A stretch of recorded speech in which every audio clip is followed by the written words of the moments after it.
8월 23일 주일 대예배를 온라인으로 진행하겠습니다. 먼저 묵도하심으로 예배 시작하겠습니다.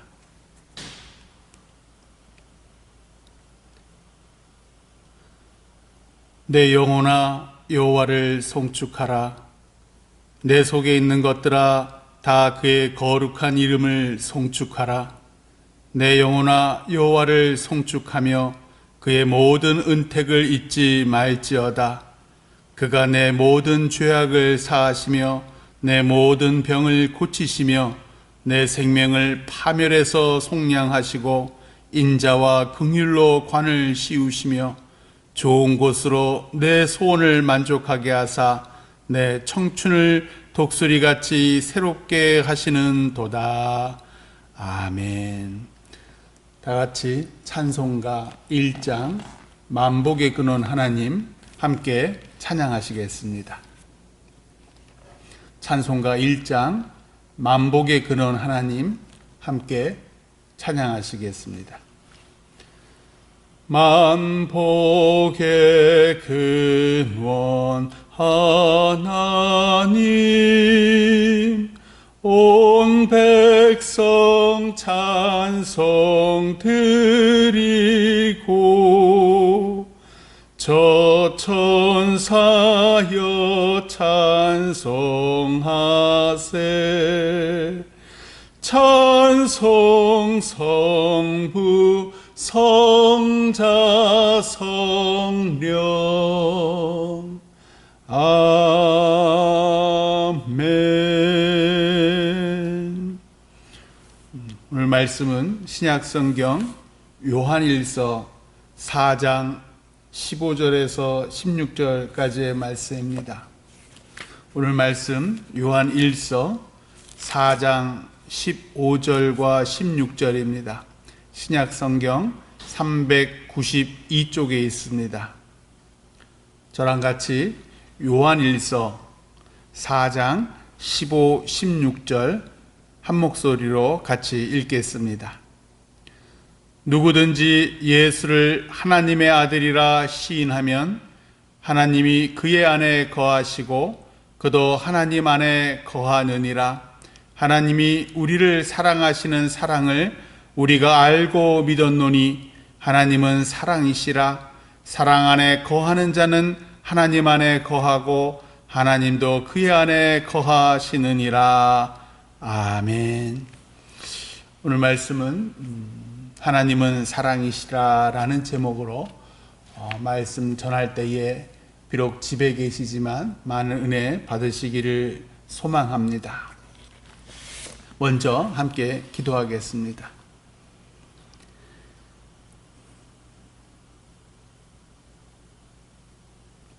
하나님 아버지, 코로나가 재확산되어서 많은 교회, 우리 교회를 포함한 많은 교회가 온라인 예배로 드리고 있사옵나이다.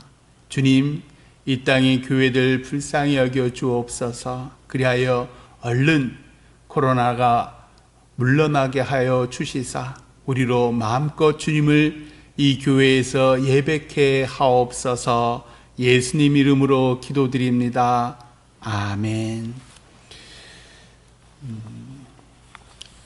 지난주 뉴스에서 앵커가 네 이웃을 사랑해라 라는 멘트를 하더라고요. 빼먹었죠. 네 이웃을 네 몸처럼 사랑하라는데 네 몸처럼이라는 얘기는 안 했어요. 그래서 이 앵커가 예수님을 믿는지 안 믿는지는 알 수 없지만 적어도 이 앵커가 기독교의 정신을 알고 있다. 즉, 네 이웃을 사랑해라.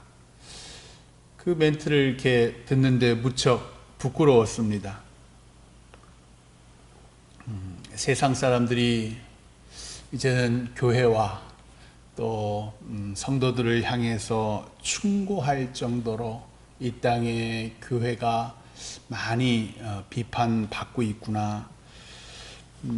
다들 아시다시피 사랑제일교회 또 그 전광훈 목사라는 분, 그리고 그 신도들, 또 지난번 광복절 집회에 또 그분들이 다 나가셔가지고 곳곳에 또 마스크도 제대로 안 쓰시고, 그런데 거기에 또 전국에서 많은 분들이 또 올라오셨더라고요. 그들 중에는 뭐 목사와 또 교회 신도들이 많다라고 뒤에 또 들리더라고요. 그분들이 또 전국 곳곳에 퍼져나가서 지금 2차, 3차, 4차, 5차 이 전염까지 시키고 있는 지경입니다.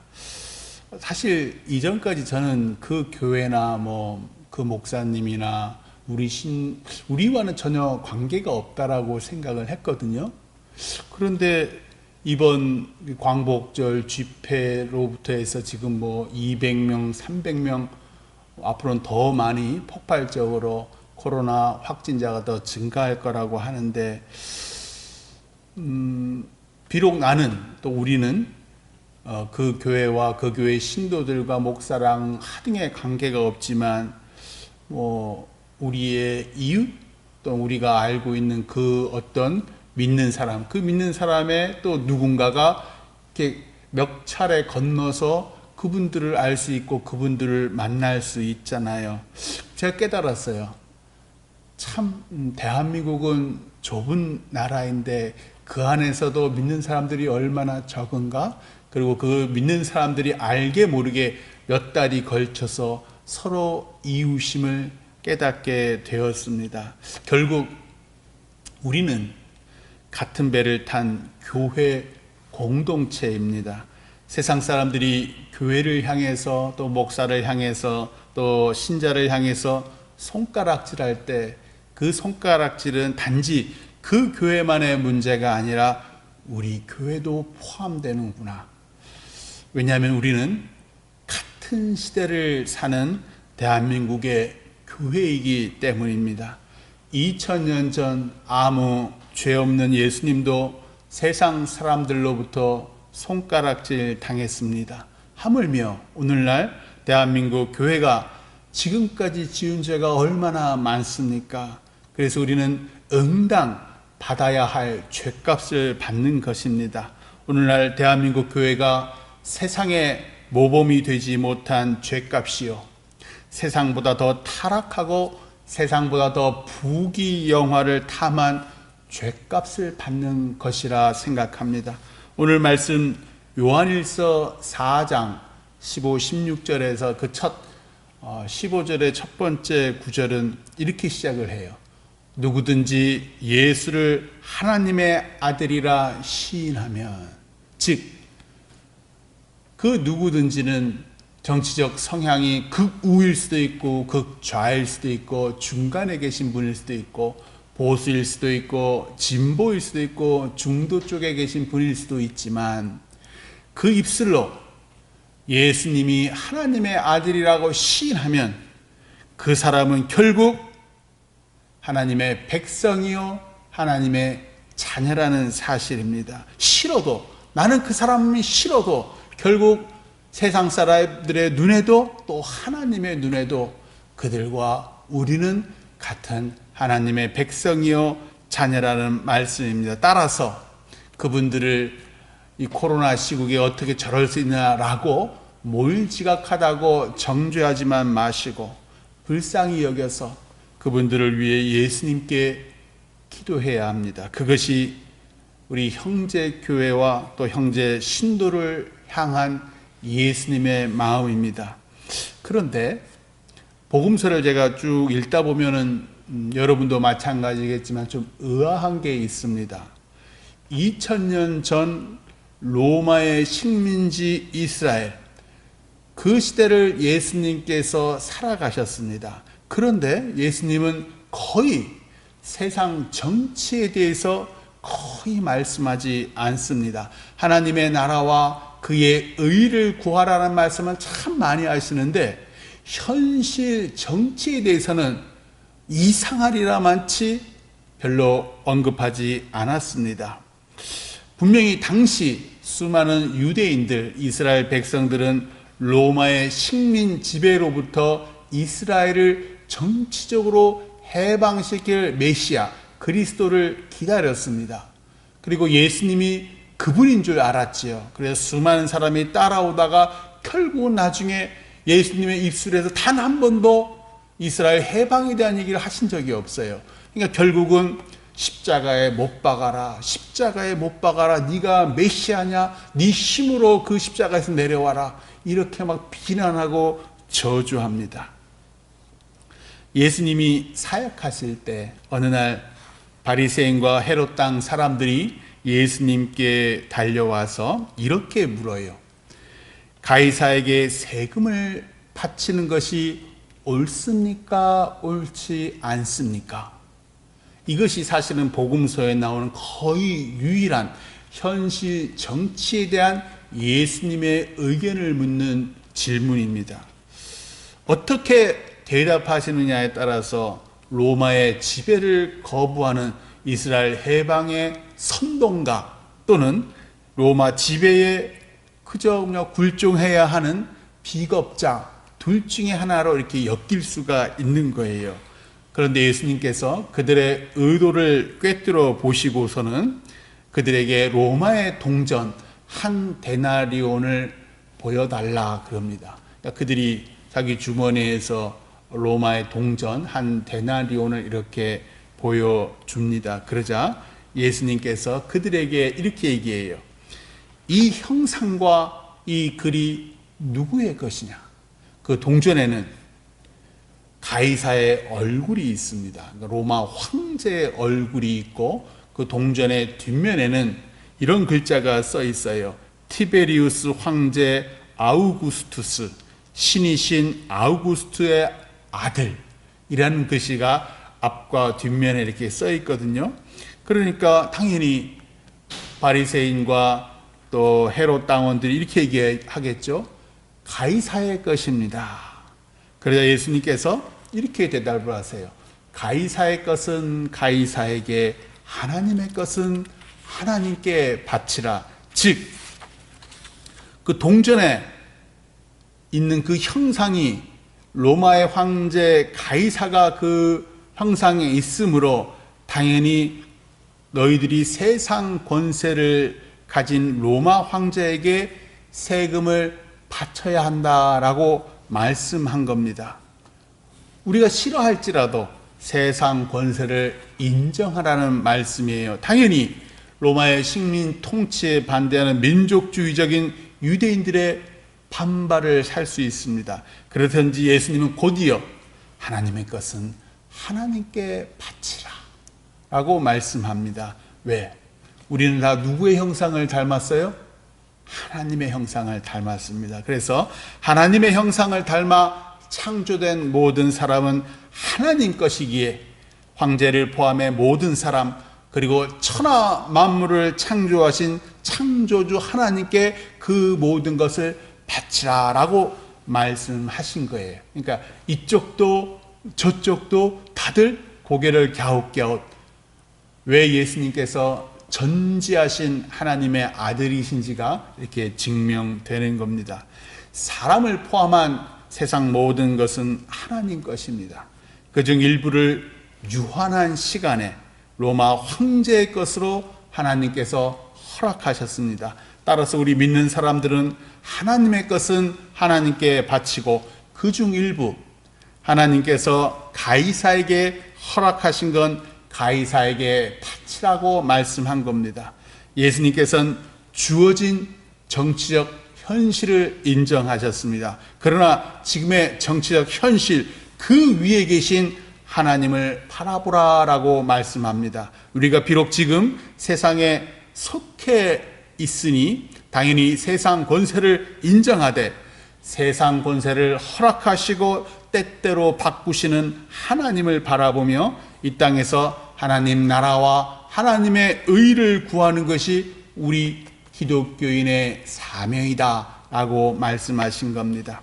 또 오늘 말씀 요한일서 4장에 의하면 하나님은 사랑이시라 라고 말합니다. 따라서 하나님의 나라는 사랑의 나라입니다. 사랑이 그 나라의 통치 수단입니다. 우리 기독교회는 이미 하나님의 사랑을 받습니다. 아직 하나님의 나라에 들어가지는 않았지만 하나님의 사랑을 우리는 이미 받습니다. 2000년 전 골고다 언덕에 못 박히신 예수님, 그분이 하나님의 사랑입니다. 하나님 나라는 십자가 사랑으로 가득합니다.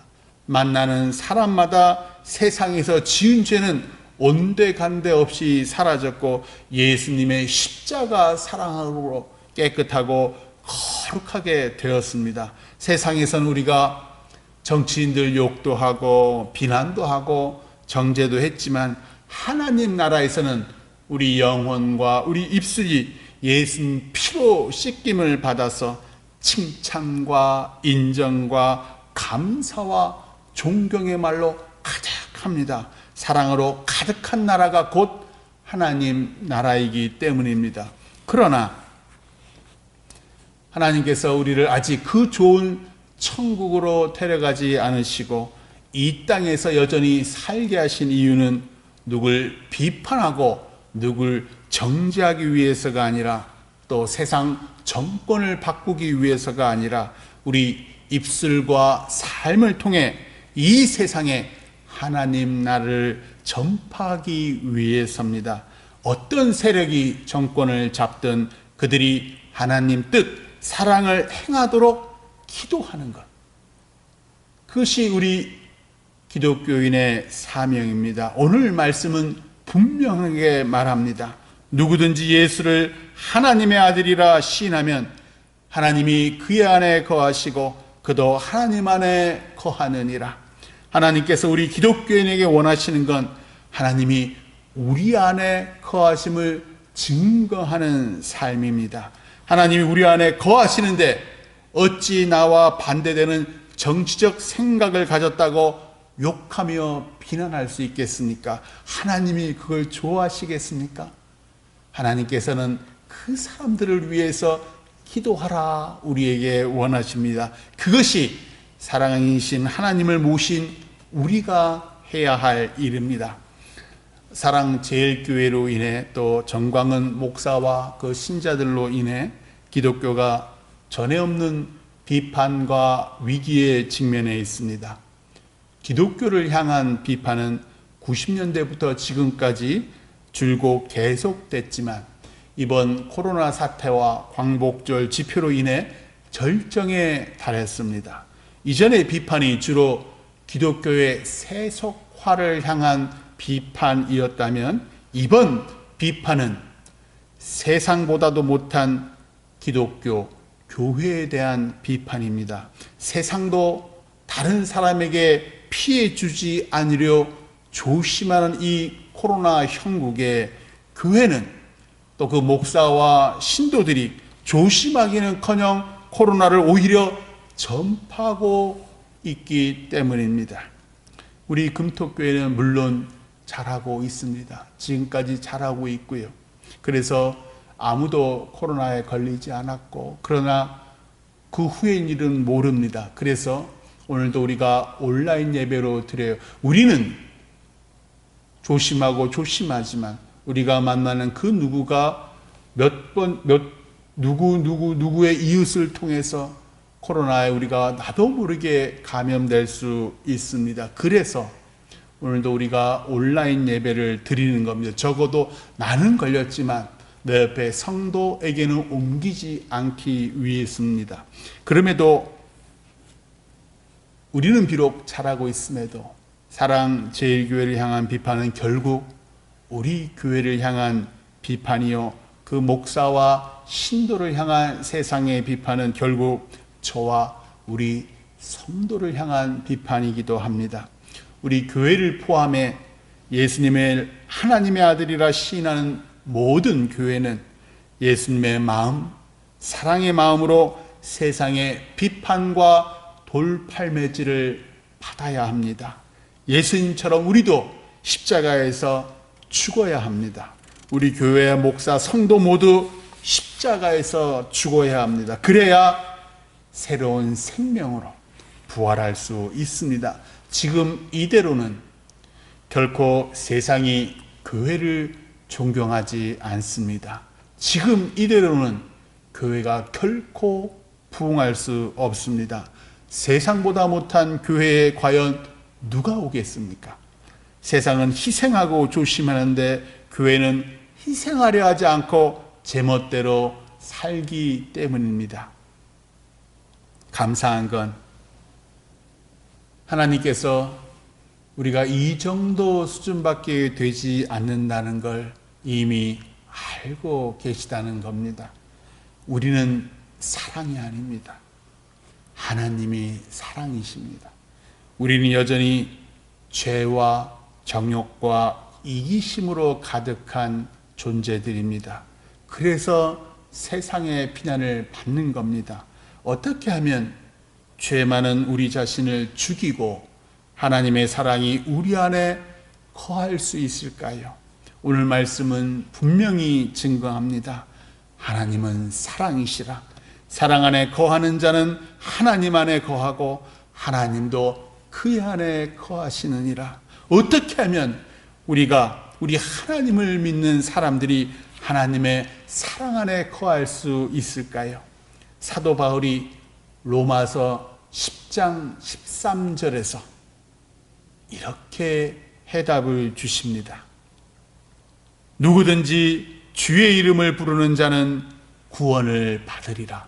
다시 한번 읽을게요. 누구든지 주의 이름을 부르는 자는 구원을 받으리라. 주의 이름 예수. 예수님. 마음속으로 또 입술로 예수의 이름을 부르라 합니다. 많이 예수님께서 내 영혼에 임하실 때까지 예수님, 예수 그리스도시여 주님 계속 부르라 합니다. 그러면 신기하게도 우리 영혼에 하나님의 권세, 하나님의 영, 성령이 임하십니다. 그 성령께 우리가 예수 그리스도의 이름으로 기도를 하는 겁니다. 제 생각을 바꿔주세요. 남 탓, 세상 탓하는 저를 죽여주세요. 하나님의 마음으로 세상을 바라보게 해주세요. 이 모든 걸 예수 그리스도 주님의 이름으로 구하는 겁니다. 주실 때까지, 내가 바뀔 때까지, 내 옛사람이 죽을 때까지 예수님 간절하게 그 이름을 부르십시오. 그러면 내 모든 죄악보다 또 세상 권세보다 세상 그 무엇보다 뛰어나신 그 이름 예수 그리스도의 권세가 내 혼과 영과 및 관절과 골수를 찔러 쪼개 어느 순간 내 자신이 죽고 내 안에 예수님이 사시는 걸 체험할 수 있다. 사도 바울이 말씀하셨습니다. 1998년에 상영된 영화가 있습니다. 저는 한 2달 전에 본 것 같습니다. 라이언 일병 구하기. 많이들 아실 겁니다. 2차 세계대전 때 제임스 라이언이라는 이름을 가진 일병을 구해내는 이야기입니다. 라이언 가문에 4형제가 있었는데 위로 3형은 이 전쟁통에 모두 전사하고 유일한 생존자인 막내는 지금 현재 독일 적진에서 실종됐습니다. 이에 미국 정부가 그 라이언 일병 하나를 구하기 위해 밀러 대위가 이끄는 소대를 적진 깊숙이 파견합니다. 8명의 군인들은 위험한 상황을 겪으며 적진 깊숙이 침투하는데 그 위험한 순간순간마다 한 사람씩, 2사람씩 죽습니다. 라이언 일병 1명의 생명이 8명의 생명보다 더 가치 있는지 끊임없이 그 소대원들이 서로 묻습니다. 지휘관인 밀러 대위도 끊임없이 혼란스러워하죠. 그러나 지휘관으로서 부여받은 작전을 끝까지 책임지고 완수해야 하기 때문에 부하들을 설득해서 결국 라이언 일병을 구출해냅니다. 그 와중에 밀러 대위 또한 독일군에 의해서 죽임을 당합니다. 영화의 마지막은 노인이 된 제임스 라이언 그 일병이 밀러 대위의 묘소 앞에 서서 눈물을 흘리며 당신의 희생에 부끄럽지 않게 살려고 평생 노력했습니다 라고 고백하는 장면입니다. 살아남은 라이언 일병은 왜 그러고 마구마구 살고 싶지 않았을까요? 그때마다 내 멋대로 살고 싶을 때마다 밀러 대위의 이 묘소에 갑니다. 거기서 자신을 위해 목숨 바친 8명의 희생을 기억합니다. 30살 때도 또 40살 때도 50, 60, 70이 되어서도 내가 나의 이 생명이 얼마나 값진 희생 위에서 살아가는 건지 마음 깊이 되새기고 새 마음을 얻어서 이 세상을 살아갔던 겁니다.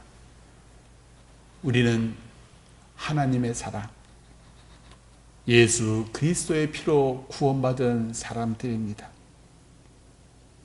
기독교인으로서 부끄럽지 않은 삶, 예수님의 십자가 희생이 내 삶으로 인해 누가 되지 않는 삶, 하나님께서는 우리에게 예수님처럼 살라고 강요하지 않으십니다. 그렇게 살 수 없음을 누구보다도 하나님께서는 잘 알고 계십니다. 우리는 사랑이 아니기 때문입니다. 그러나 예수님의 보혈, 그분의 피가 우리 한 사람 한 사람 영혼에 묻어 있습니다. 그 보혈을 우리 영혼에서 꺼내보세요. 예수님, 예수님, 주님의 이름을 부르면서 예수님의 보혈을 우리 영혼에서 끄집어내 보세요. 우리를 통해 하나님의 사랑이 이 땅 곳곳에 전해지기를, 그리하여 세상 많은 사람들이 우리를 통해 우리 주 예수 그리스도를 믿게 되기를 주님의 이름으로 축원합니다. 아멘. 기도하겠습니다. 하나님, 우리를 불쌍히 여기소서. 주님의 보혈의 은혜로 살아가는 우리들, 주님 당신의 사랑으로 빚으소서. 예수 그리스도의 이름으로 기도드립니다. 아멘. 교회 소식입니다. 당신은 하나님이 지극히 사랑하시는 자녀입니다. 축복합니다. 1번, 우리를 통해 하나님의 사랑이 세상에 전해지길 소망합니다. 2번, 오늘은 성령 강림 후 12째 주일입니다. 3번, 코로나 재확산으로 주일 대예배는 당분간 온라인 예배로 드립니다. 수요 예배와 새벽 예배는 잠시 쉽니다. 4번, 임시 예배 처소를 위해 기도해 주세요. 5번, 오옥자 권사님이 목걸이 한방병원 강남점에 입원 중이십니다. 6번, 당회와 재직회는 추후 상황에 따라서 열도록 하겠습니다. 합심기도, 나라와 교회를 위해서 저와 함께 지금 같이 기도해 주세요. 통성으로 기도해 주시면 좋고요. 우리 교회에서 드린 때와 달리 조용하게 제가 기도하겠습니다. 하나님 아버지, 감사합니다. 코로나가 급격히 확산되는 와중에도 저희와 저희 가족, 또 저희 교회 성도들 한 사람 한 사람 코로나로부터 지켜주심에 감사합니다. 하나님 아버지, 우리나라를 포함해 전 세계에 얼른 코로나 백신과 치료제가 개발되게 하여 주시옵소서. 신천지 신도들, 또 하나님의 교회 신도들, 이단과 사이비 신도들 예수님께 돌아오게 하여 주옵소서. 이 땅 위정자들에게 지혜와 힘과 사랑의 마음을 주시옵소서. 벌써 6개월을 넘게 코로나가 진행되는 와중에 의료진들이 많이 지치고 힘들어합니다. 게다가 의료진들이 국가 정책 때문에 파업을 또한 진행하고 있습니다. 하나님, 그들이 지치지 않고 하나님의 마음으로 아픈 국민들을 위해 희생하고 헌신하는 마음 가지도록 주님 그들의 마음 주장하여 주옵소서. 국민들 일상이 회복되게 하여 주옵시고 우리 금토교회 성도들 앞으로도 아무도 코로나에 걸리지 않게 눈동자처럼 지켜 주시옵소서. 모든 예배와 모임이 다시 회복되게 하여 주옵시고 하나님의 은혜가 이 나라와 또 이 나라의 교회와 이 나라 교회를 섬기는 각 가정마다 임하기를 소망하옵나이다. 주님, 저희 눈이 아니라 하나님 눈에 보시기에 좋은 임시 예배처소로 저희들 인도하여 주옵소서. 모든 말씀 예수 그리스도의 이름으로 기도드립니다. 아멘. 주 기도문으로 주일 온라인 예배 마치겠습니다. 하늘에 계신 우리 아버지여, 이름이 거룩히 여김을 받으시오며 나라 임하옵시며 뜻이 하늘에서 이룬 것 같이 땅에서도 이루어지이다. 오늘날 우리에게 일용할 양식을 주옵시고 우리가 우리에게 죄 지은 자를 사하여 준 것 같이 우리 죄를 사하여 주옵시고 우리를 시험에 들게 하지 마옵시고 다만 악에서 구하옵소서. 대개 나라와 권세와 영광이 아버지께 영원히 있사옵나이다. 아멘.